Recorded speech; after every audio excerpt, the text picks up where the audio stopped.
And still on the coup in Niger, there's mounting pressure on the regional body to explore all options to resolving the standoff, but jettisoning the use of force contained in ECOWAS resolution. The sanctions imposed on the landlocked West African country are already being implemented, and it's having a biting effect on border towns between Nigeria and Niger Republic. In this report, TVC News State House correspondent Femi Akonde tells us about the plight of the people in Jibia, a town that shares border with the Niger Republic.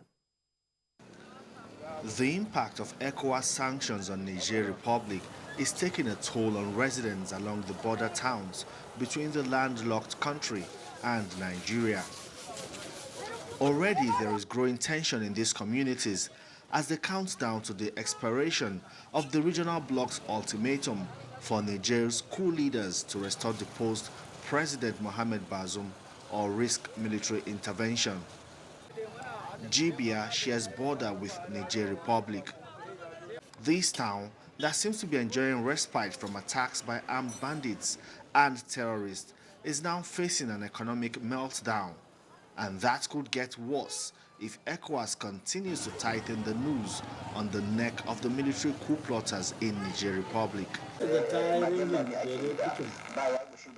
Gide Mohammed is the chairman of Jibia People's Forum. His transistor radio is now a good companion as he listens to news and developments on the standoff between the military in neighbouring Niger and ECOWAS.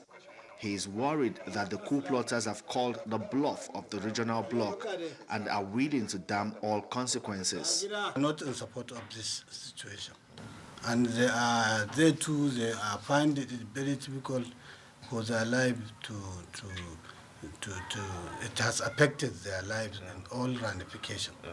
Yes, it has affected, and they are crying because Niger, they depend almost largely on Nigeria in terms of the economic condition. It depends on Nigeria. So this closure, people are finding it very, very difficult, especially in all aspects, especially in terms of food, in terms of other social or essential commodities. They are finding it difficult, and they are crying, and they are not in support of this condition.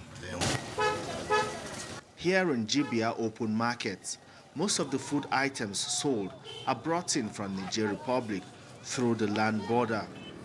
Inside this market, it is hard to tell who is Nigerian or Nigerian simply by looking at their faces. The ties that bind Jibia to Niger are stronger beyond the shared borders. Already, traders here are fast running out of supply, and a food shortage is imminent if the blockade imposed by ECOWAS is not lifted. We will soon lack food to eat. Even people are beginning to lose jobs. There are young people engaged in transporting goods, loading of vehicles, and even carrying goods from one place to the other. The border closure has pushed them out of jobs. We do not want any problem between Niger and Nigeria. We are one people. Trucks carrying food items and other commodities from Nigeria to Niger are stuck here in Jibia and cannot proceed until the borders are open. Some of the perishable food items may go bad if they do not get to the final consumers in good time. I met the leader of the Traders Association in Jibia town. He fears that the military option to resolve the standoff in Niger Republic will completely destroy the local economy in the border towns. We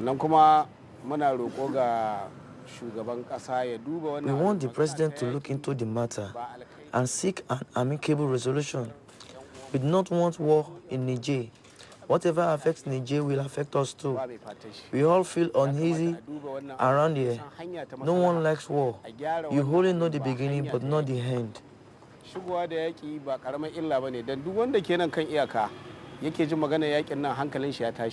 At this cattle market in Jibia, the whole place is scanty. The sellers are idle, and there are no buyers in sight. They bear the consequence of a military coup that pushed out Mohamed Bazoum's democratically elected government in Niamey, capital of Niger. The once vibrant and bustling cattle markets is now a plague.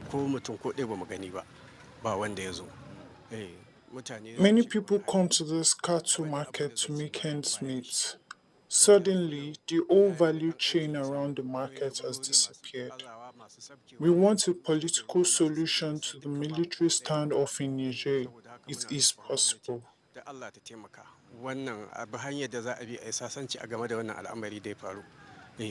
Crossing from Nigeria into Niger through the available illegal routes on the porous borderline is risky, but we dared the odds. At some point, our guide warned us against filming our journey through the bush paths as it could spell doom. Not long from his advice, we were intercepted by the Nigerian soldiers who ordered we return to Libya. Ties between Nigeria and Niger Republic dates back to pre-independence era. But now this Siamese twin relationship between the two West African countries have been separated by this barricade. Until ECOWAS sanctions are lifted and this barricade raised, the movement of people and goods through the border will remain prohibited. Femi Akonde, TVC News, Jibia, Katsina State.